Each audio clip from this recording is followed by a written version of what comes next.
question is the motion be agreed to, and I give the call to the Minister for Housing, Homelessness and Cities.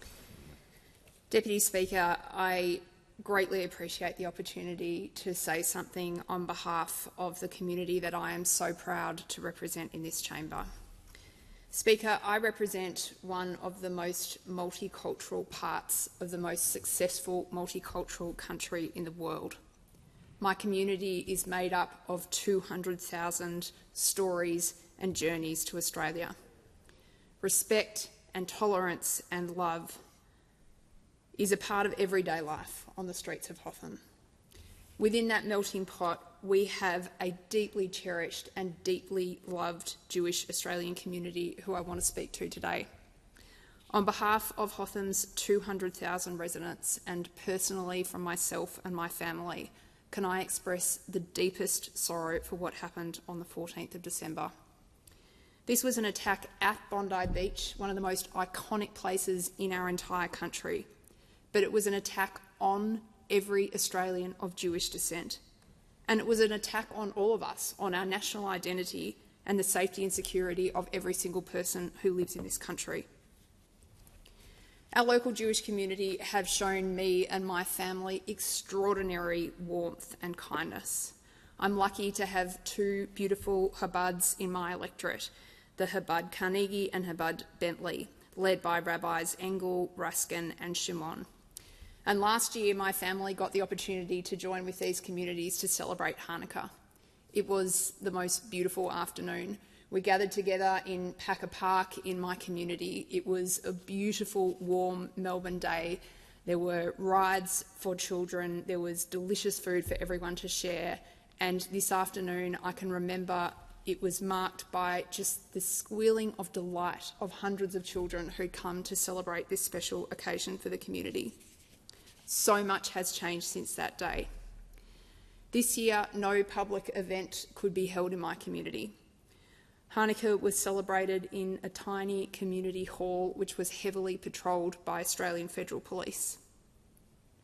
This is not the promise of multiculturalism in our country being fulfilled. We live in a nation today where Jewish Australian parents are asking their children to change out of school uniforms so they don't have to take public transport home with visible signs of their religion. We've got kindergarten parents who are taking their children out of formal education because they don't feel that they can keep them safe. This is categorically and undeniably wrong, and we need to tackle the causes of it, and I do hope, Speaker, that we are able to do it together. I've been very privileged to be able to share in the grieving process that my community has been going through since December.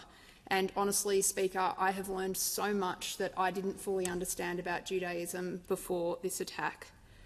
I have seen extraordinary things, a community faced with hatred and anger that came together immediately afterwards with so much love and so much resilience and an unbreakable sense of faith and family. I've seen a community confront the horrible pain of what is happening to them, not by trying to push it away or shield themselves from it, but by living through it and feeling it together as a community openly and honestly. And I've seen a community fill what is such a dark, dark space with love and light, singing together, praying together, and choosing connection over fear.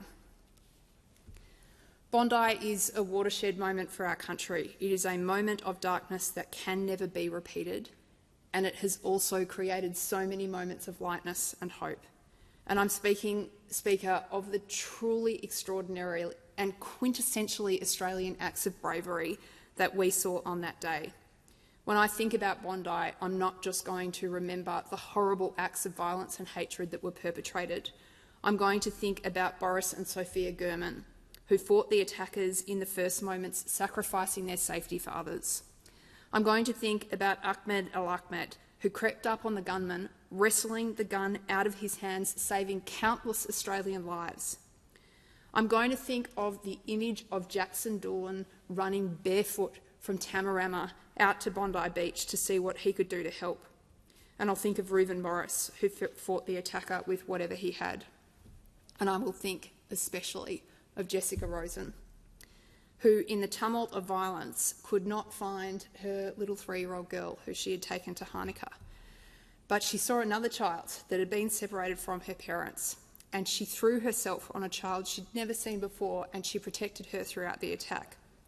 Now, that alone is an incredible act of heroism, but you can hear the audio online of the two talking to each other throughout the attack, and it's the most extraordinary audio.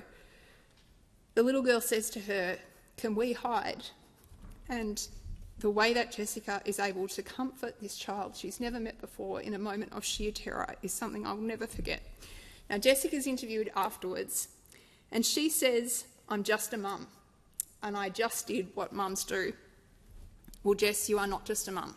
You are an Australian hero, and you and people like you have given our country hope in one of our darkest hours. We thank you and we honour you today.